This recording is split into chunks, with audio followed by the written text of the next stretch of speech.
Şimdi güzel döndürüyor. Allah atma, gözünü seveyim lastik ya. Gözünü seveyim lastik. Atma.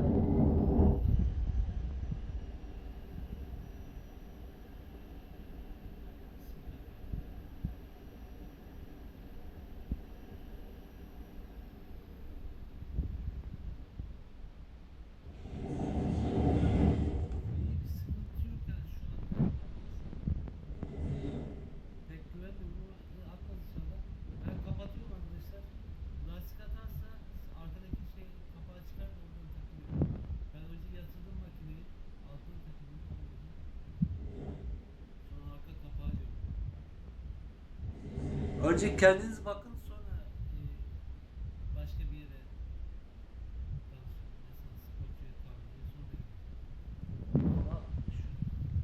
hoşçakalın.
Ha.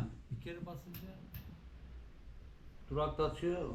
Burası durdur başlat. Şuradan kapatma.